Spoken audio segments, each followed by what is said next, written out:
Bom, os preços sobem em janeiro, puxados por alimentação. O repórter Rodrigo Viga traz as informações. A prévia da inflação oficial do país, o IPCA-15 do IBGE, abriu 2025 em desaceleração.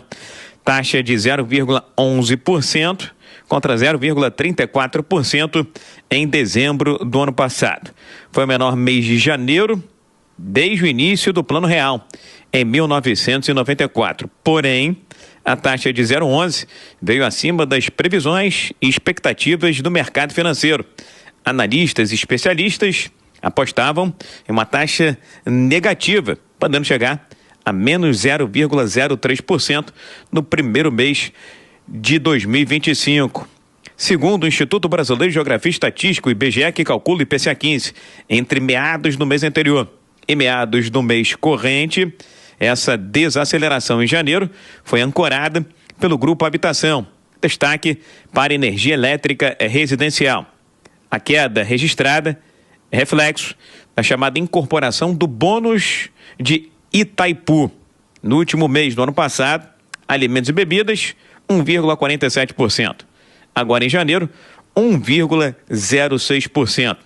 Pressão expressiva de itens importantes como café moído e tomate.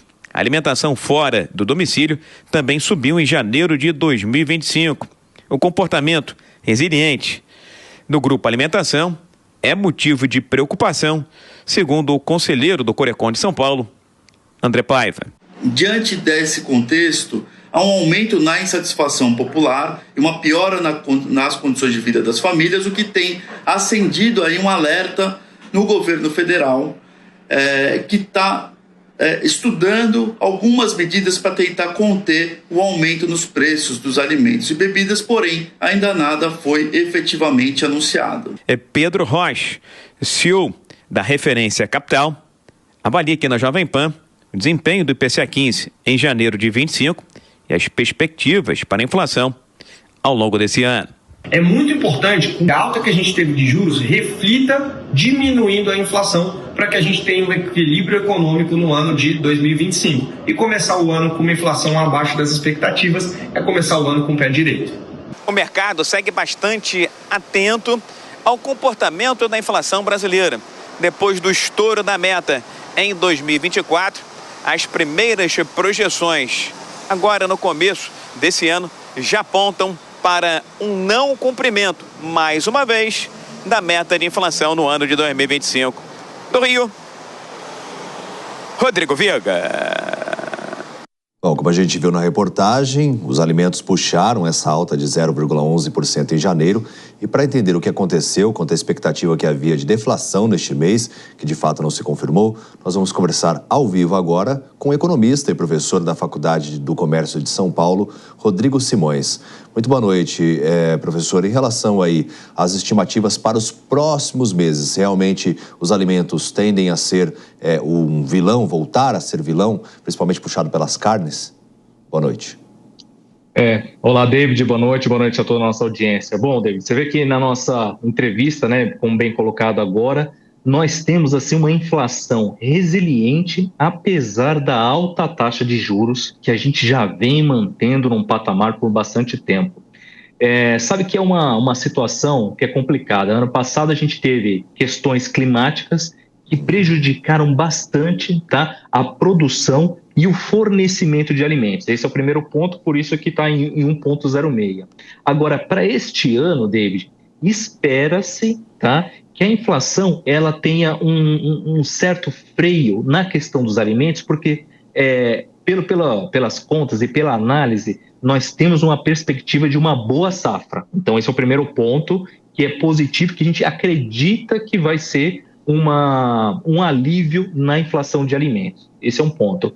O segundo ponto, que está sendo positivo, que está vindo do cenário externo, é a questão do Donald Trump, tá? Revendo ali as suas propostas de campanha ou tentando implementá-las de forma mais moderada, e isso está batendo no dólar, e o dólar, dando essa desacelerada, contribui diretamente para que essa cesta do IPCA 15 tem um arrefecimento, ou seja, tem um freio, tem uma desaceleração. Não era o que a gente esperava, mas é a segunda ou a terceira queda consecutiva desde novembro para cá.